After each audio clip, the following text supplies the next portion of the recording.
आम्ही नगरातून युद्धशाळेकडं चाललो. मी बाबांना विचारलं, महाराजांच्या डोळ्यांना काय झालं आहे? ते अंध आहेत बाळ, आणि म्हणूनच त्यांच्या पत्नी राजमाता गांधारी देवीसुद्धा समदुःखी होण्यासाठी डोळ्यांना वस्त्र बांधून हे जग पाहण्याचं टाळतात. राजमाता गांधारी देवी? होय, युवराज दुर्योधनाची माता. त्यांना आणखी 99 पुत्र आहेत. आता युद्धशालेत तू त्या सर्वांना पाहशीलच. महाराज पांडूचे पुत्र पांडवही तुला आता पाहायला मिळतील. पांडव? होय, या राज्याचे खरे अधिकारी कौरवराज महाराज पांडू होते. पण ते अकालीच वारल्यामुळं हे राज्य त्यांचे बंधू महाराज धृतराष्ट्र यांच्याकडे आलं. त्या महाराज पांडूचे जे 5 पुत्र आहेत त्यांनाच नगरजन पांडव म्हणतात. म्हणजे कुरुकुलात 105 राजकुमार आहेत तर एकूण 5 पांडव आणि 100 धार्तराष्ट्र. इतके राजकुमार एकमेकांशी कसे वागत असतील याचं कुतूहल माझ्या मनात निर्माण झालं. आणि 2 महाराज आणि 1 पितामह भीष्म. बाबा म्हणाले, 2 महाराज कोण? एक महाराज धृतराष्ट्र आणि दुसरे विदुर.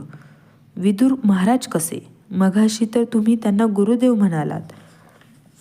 होय बाळ, महाराज धृतराष्ट्रांचे गुरुदेव विदुर हे बंधू आहेत. पण त्यांनी राजसन्यास घेतला आहे. संन्यास म्हणजे काय? संन्यास म्हणजे त्यांनी सगळ्या गोष्टी सोडून दिल्या आहेत. हे राज्य, हा राजवाडा, हे वैभव यापैकी कशावरच त्यांनी अधिकार सांगितला नाही. मग ते इथं कसे राहतात? आपल्या आंधळ्या भावाचा राज्यकारभार लंगडा पडू नये म्हणून. त्यांच्या प्रत्येक शब्दाला इथं मान आहे. तसाच पांडवांची माता राजमाता कुंती देवी नाही. राजमाता कुंती देवी?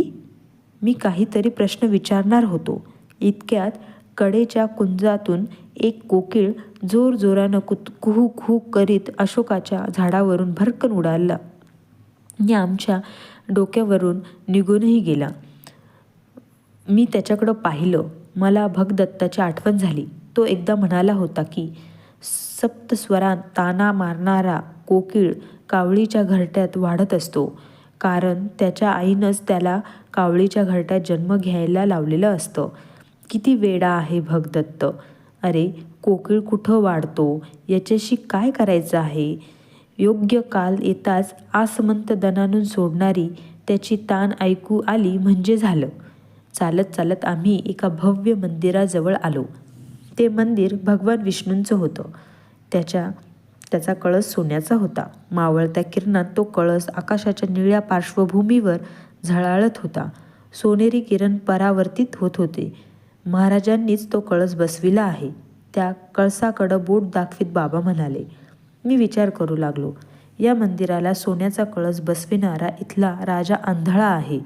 हे अफाट वैभव त्याचं आहे, पण ते त्याला डोळाभर कधीच पाहता येत नाही. आंधळ्या राजाला एवढं वैभव देऊन ते न पाहता येईल अशी क्रूर व्यवस्था करणारं दैवच आंधळं नाही काय? 100 मुलगे आणि हे एवढं अमाप राज्य वैभव असलेल्या या राजाला भाग्यवान म्हणायचं की हे सगळं पाहण्यासाठी डोळे नाहीत म्हणून अभागी म्हणायचं? आपले 100 पुत्र हा आंधळा पिता कसा काय ओळखत असेल? आणि सर्वात महत्त्वाचं म्हणजे डोळे नसतानाही या एवढ्या अफाट साम्राज्यावर तो लक्ष कसं ठेवीत असेल? छे, काही प्रश्नांचं उत्तरच देता येत नाही. बाळ, गेल्याबरोबर गुरुदेवांना लागलीच वंदन कर. बाबांनी जाता जाताच मला सूचना केली. बाबा कसे दिसतात हो गुरुदेव? मी औत्सुक्यानं विचारलं. कसे म्हणून सांगू? आता बघशीलच तू त्यांना. आम्ही लगबगीनं चालू लागलो. नगरातील रस्ते नगरजनांनी फुलून गेले होते. दोहो बाजूस उंच प्रासाद उभे होते. मंदिराचे कळस आकाशाच्या पोटात घुसले होते. तिथल्या घंटांनी वातावरण भारून टाकलं होतं. मार्गावरून अश्वपाल घोडे घेऊन आणि स्त्रिया घडे घेऊन पाण्यासाठी गंगेकडे जात होत्या. व्यापारपेठा गजबजून गेल्या होत्या. पुष्कळ चालून आल्यानंतर आम्ही एका प्रचंड लोखंडी महाद्वाराजवळ आलो. त्याच्या दोन्ही बाजूंना काळ्या रंगाच्या पाषाणांचा तट दूरवर निमुळता होत गेला होता. महाद्वाराच्या वरच्या भव्य कमानीवर त्रिकोणी भगवा ध्वज फडफडत होता. द्वारपालांनी आम्हाला पाहताच वंदन केलं. आम्ही वाकून आत गेलो. ती कुरूंची युद्धशाला होती. आत सभोवती मोठी दालनं होती आणि मधोमध 1 योजन घेराचा एक भव्य आखाडा होता. त्याचे अनेक भाग पडले होते. एका बाजूला मल्लांसाठी आखाडा होता. त्यात तांबड्या रंगाची बारीक माती गोलाकार पसरली होती. अनेक मल्ल युवकांच्या जोड्या त्यात एकमेकांवर डाव प्रति डाव करीत झुंजत होत्या. त्या आखाड्यात मध्यभागी एक थोराड अंगाचा गौरवर्णी युवक दंड थोपटीत गोलाकार नाचताना दिसला. त्याच्या जवळपास कोणीच फिरकत नव्हतं. हात उंचावून तो आखाडाभर थैथै नाचत होता. कर्णा, तो राजपुत्र भीम बघ आखाड्यात कसा सर्वांना आव्हान देत फिरतो आहे. त्याच्याकडं बोट दाखवीत बाबा म्हणाले.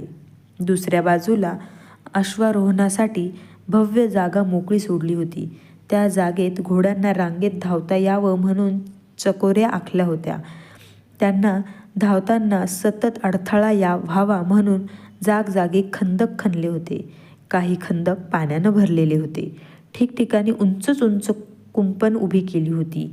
अनेक युवक ते सर्व अडथळे लिलया ओलांडून घोडी शिकविताना दिसले. पूर्वेकडील बाजूला खडगांचे हात करण्यासाठी असंच एक पटांगण केलं होतं. त्याच्या कडेच्या सळ्यांवर विविध आकारांची चिलखतं आणि लहान मोठ्या ढाली टांगल्या होत्या. अनेक योद्धे खडगांचा खणखणाट करीत होते.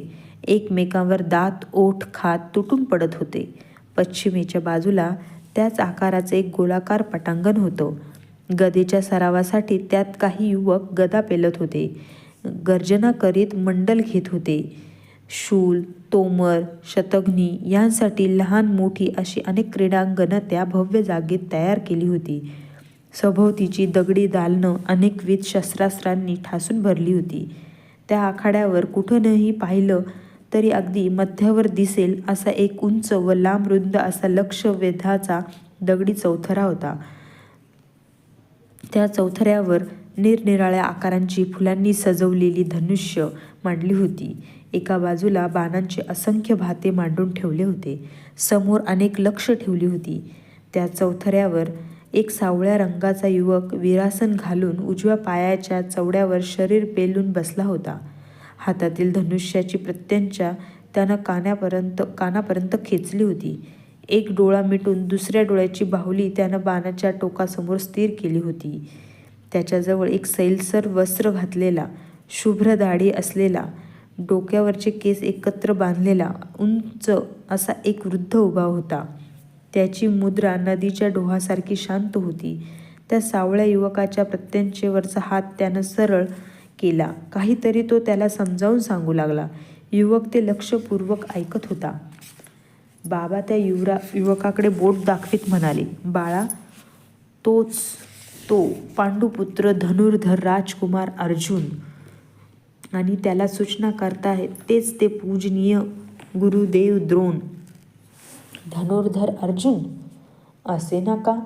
पण त्याला यापेक्षा ऐटदार विरासन नाही का घालता येणार? एक विचार माझ्या मनात येऊन गेला. गुरुदेव द्रोण मात्र अशोक वृक्षासारखे भव्य वाटत होते. त्यांच्या अंगावरीवर शुभ्र वस्त्र त्यांच्या उंच शरीराला शोभून दिसत होती.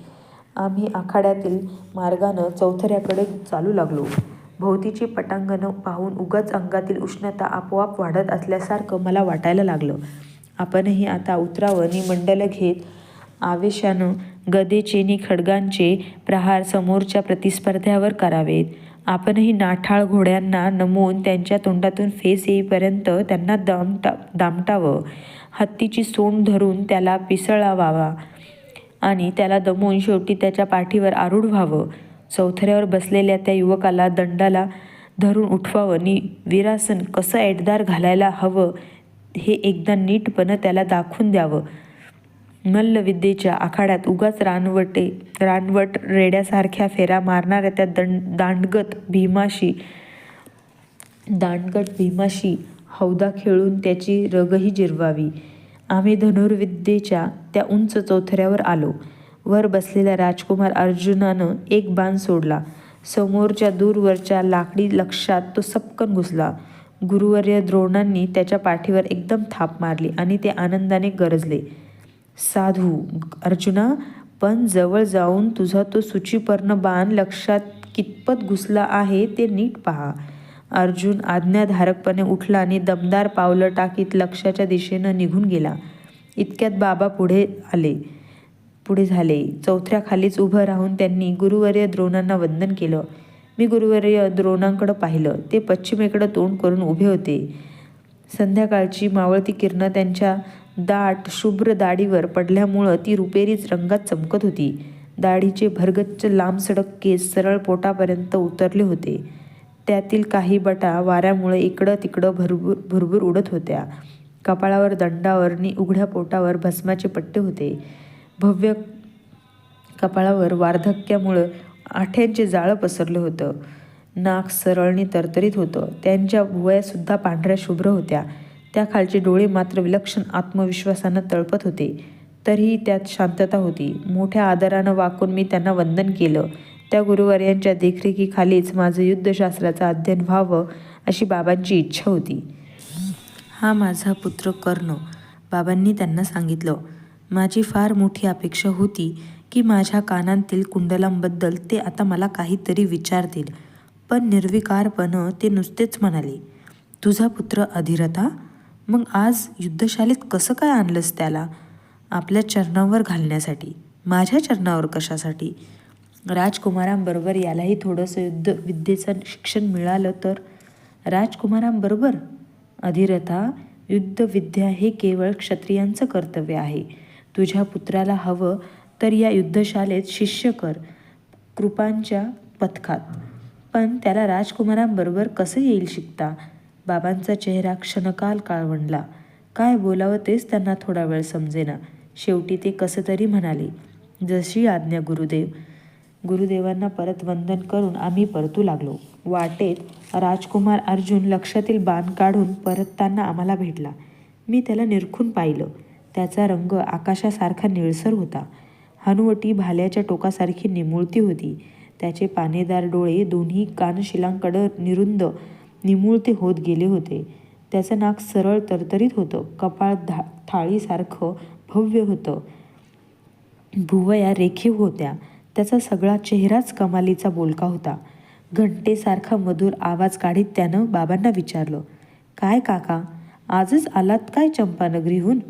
होय, या माझ्या पुत्राला कर्णाला घेऊन आलो. अर्जुनानं माझ्याकडे पाहिलं. माझ्या डोळ्यांपेक्षा माझ्या कानांतील कुंडलाकडेच तो जास्त आश्चर्यानं पाहत असावा. तो मला काहीतरी विचारणार होता. एवढ्यात आकाशातून एक कसलं तरी वेटोळं आम्हा दोघांमध्ये येऊन सपकन आदळलं. आम्ही सर्वजण दचकून 2 पावलं मागं झालो. सर्वांनी काहीशा भीतीनं आणि बऱ्याचशा कुतूहलानं वर पाहिलं. वर राकट रंगाचा एक गरुड आपले धिप्पाड पंख फडफडवीत आकाशातून उभ्या आडव्या फेऱ्या मारीत होता. मध्येच आपली भरगच्च मान वाकडी करून किनारी दृष्टीनं खाली जमिनीकडं पाहत होता. एक श्यामवर्णी भुजंग अगदी निपचित पडला होता. त्याला परत उचलण्यासाठीच बहुधा तो गरुड आकाशात फेऱ्या मारीत असावा. आकाशातून पडल्यामुळं बधीर झालेला तो सर्प थोडा वेळ तसाच पडून राहिला.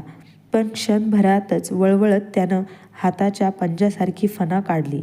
2-3 वेळा फुत्कार सोडत त्यानं आपली ऐटदार फणा इकडं तिकडं डोलविली आणि मग मात्र तो भिवून जीवाच्या आकांतानं वाटेल तशी विडी वाकडी वळणं घेत वाट फुटेल तिकडं पळू लागला. विजेच्या गतीनं राजकुमार अर्जुनानं हातातील बाण धनुष्यावर चढविला आणि तो त्या सुसाट धावणाऱ्या सर्पाचा वेध घेऊ लागला. एवढ्यात चौथऱ्यावरून कोणीतरी ओरडलं, अर्जुना, हात खाली कर. त्या आवाजात मोठी शक्ती होती. अग्नीचा झटका बसल्यासारखा अर्जुनानं हात खाली घेतला. बाणाच्या वेगानं धावणारा तो सर्प क्षणार्धातच कडेच्या दगडी तटात कुठं दिसेनासा झाला. चौथऱ्यावरून परत ध्वनी घुमला, अर्जुना, त्या यकच्छित सर्पाला मारण्यापेक्षा प्रथम तुझ्या स्वतःमधल्या सर्पाला ठेचून काढ. क्रोधाचा सर्प महाभयानक असतो. दुर्बलावर हात उचलू नकोस. आम्ही चौथऱ्याकडं पाहिलं. ते गुरुदेव द्रोण होते.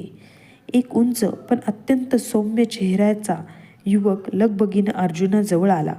त्याच्या पाठीवर हात ठेवत त्याला अत्यंत मृदू स्वरात विचारलं, असं कसं एकदम धनुष्य उचललंस पार्था? अर्जुन गप्पच उभा राहिला. मी बाबांना तो उंच युवक कोण म्हणून डोळ्यांनीच विचारलं. ते माझ्या कानाजवळ हळूच पुटपुटले, ज्येष्ठ पांडव युधिष्ठिर. क्षणार्धातच त्या भव्य आखाड्यावरचे सगळे शिष्य अर्जुनाभोवती जमा झाले. सगळेजण एकदमच त्याला काय झालं म्हणून प्रश्न विचारू लागले. मी त्या घोळक्यातून बाहेर आलो. आजूबाजूचा आखाडा बारकाईनं पाहू लागलो, कारण उद्यापासून मला तिथं शिकायचं होतं. पण एकच एक प्रश्न माझ्या मनात एकसारखा घोळत होता. मला राजकुमारांबरोबर का नाही शिकता येणार? गुरुदेव मघा म्हणाले की युद्धविद्या हे केवळ क्षत्रियांचं काम आहे. क्षत्रिय म्हणजे तरी काय?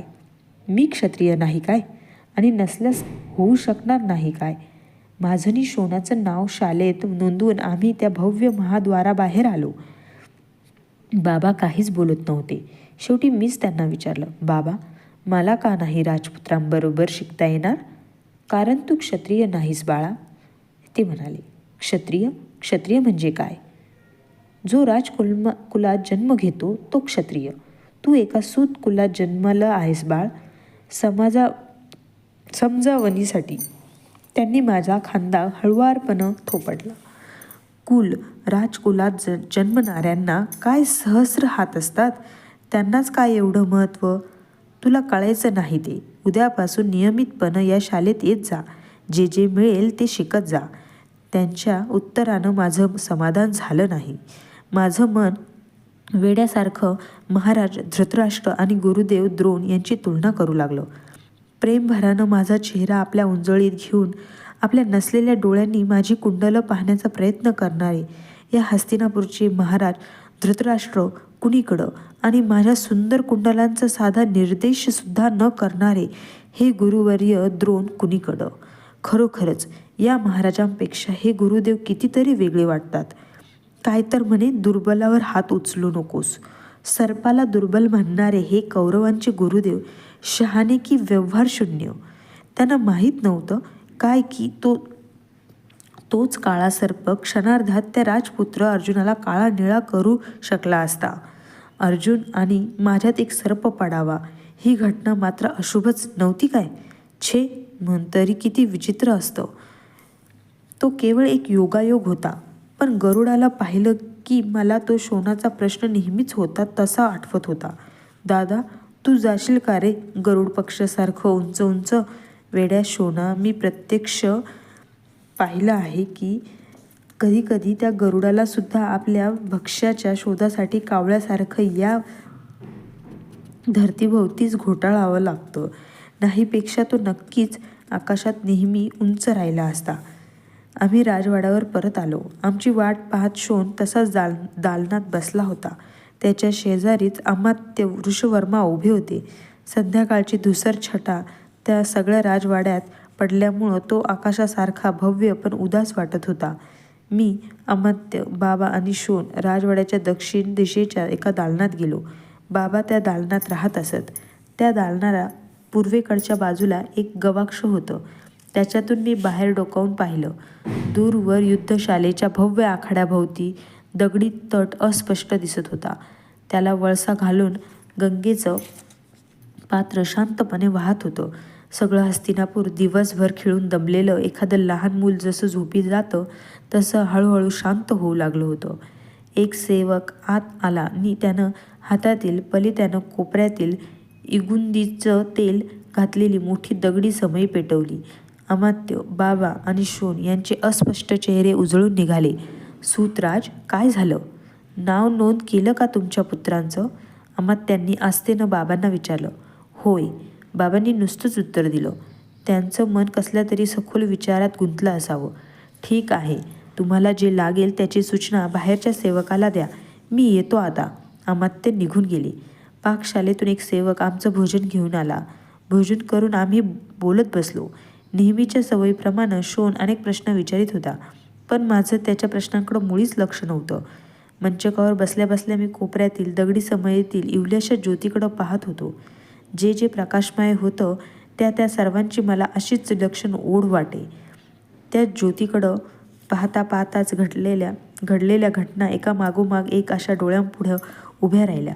त्या सगळ्यांची एक विचित्र मालिका गुंफण्याचा प्रयत्न माझं मन करू लागलं. आपले दोन्ही हात उंचावून माझ्याबरोबर येण्यासाठी रथामागोमाग रडवेलेला होऊन धावणारा शोण, सहसा आपला निर्णय न बदलणारे पण शोणाची ती अवस्था बघून विरघळलेले बाबा. या हस्तिनापूरच्या राजवाड्याचं महाद्वार आम्ही ओलांडताच झंझावातासारखा बाहेरून येऊन आमच्या पुढ्यात सर्वात प्रथम उभा राहणारा ज्येष्ठ राजपुत्र दुर्योधन आणि ती त्याची ऐटदार चाल. कुरुवंशातील मी पाहिलेला तो सर्वात पहिला वीर होता. किती आस्थेनं माझ्या कुंडलांबद्दल त्यानं स्वतःचं मत सांगितलं. माझ्या खांद्यावर हात ठेवून तो किती आत्मीयतेने माझ्याकडे पाहत होता. बस राजपुत्र असावा तर तो दुर्योधनासारखा ऐटदार.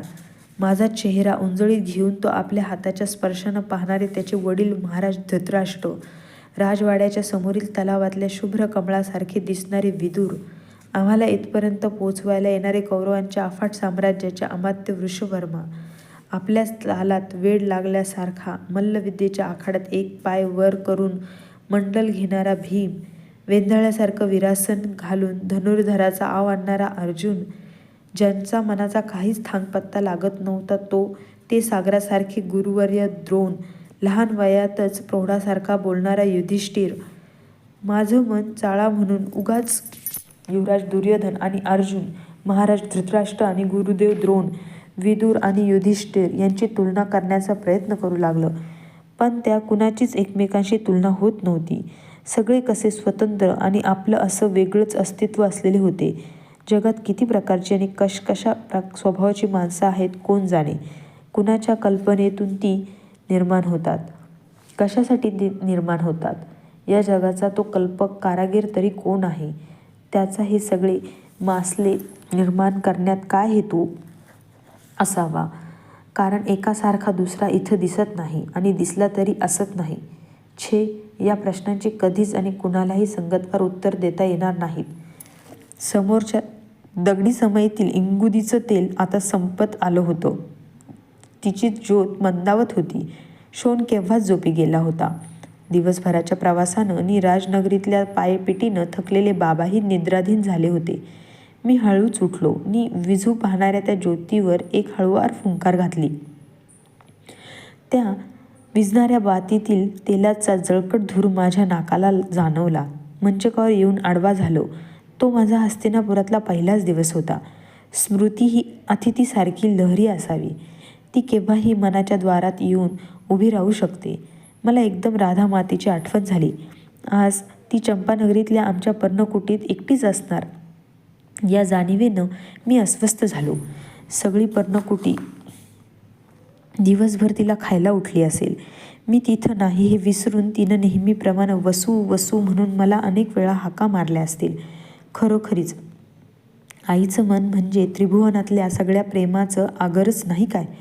येताना तिनं मला आठवण म्हणून एक चांदीची पेटी दिली होती. सगळं सोडून तिनं आपल्या लाडक्या पुत्राला ही जगावेगळी वस्तू का दिली होती. ती म्हणाली होती की जेव्हा जेव्हा तुला माझी आठवण येईल तेव्हा तेव्हा या पेटीचं दर्शन घे. आपल्या आईच्या जागी तिला मान. खरंच किती भाबडं मन आहे तिचं. तिला काय कल्पना असणार की एक निर्जीव पेटी आईची जागा कशी भरून काढणार. माते, दुधाची तहान ताकावर कधीतरी भागली आहे काय. पण काही झालं तरी तुझ्या भावना मला जपल्याच पाहिजेत. काही झालं तरी तुझी आठवण जीवनाच्या अंतापर्यंत मी अशीच जपीन. उत्तरीयात बांधलेली ती पेटी मी हळुवार हातानं सोडली. आत्यंतिक श्रद्धेनं मी ती मस्तकी लावली आणि मंचकावरच्या एका कोपऱ्यात हळुवारपणे ठेवून दिली. जगातल्या 3 व्यक्तींवर माझं नितांत प्रेम होतं. एक माझी आई, दुसरे बाबा आणि तिसरा निरागस शोण. तशीच 3 गोष्टींबद्दल मला विलक्षण ओढ होती. एक आपल्या असंख्य लहरींच्या असंख्य मुखांनी माझ्याशी घटका बोलणारी गंगा माता. दुसरे माझ्यासाठी केव्हाही उत्साहाचे प्रचंड स्रोत घेऊन येणारे आदित्य नारायण. आणि आता तिसरी ही आईनं दिलेली एक साधी खून, चांदीची छोटीशी पेटी. त्या पेटीमुळं मला चंपानगरीची आठवण झाली. माझ्या मनाचं वासरू मातृभूमीच्या कासेला ढुसण्यात येऊ लागलं. त्यातून आठवणींच्या अनेक मधुर दुग्धधारा वाहू लागल्या. त्यांची गोडी चाखत चाखत मी तसाच केव्हा तरी झोपी गेलो.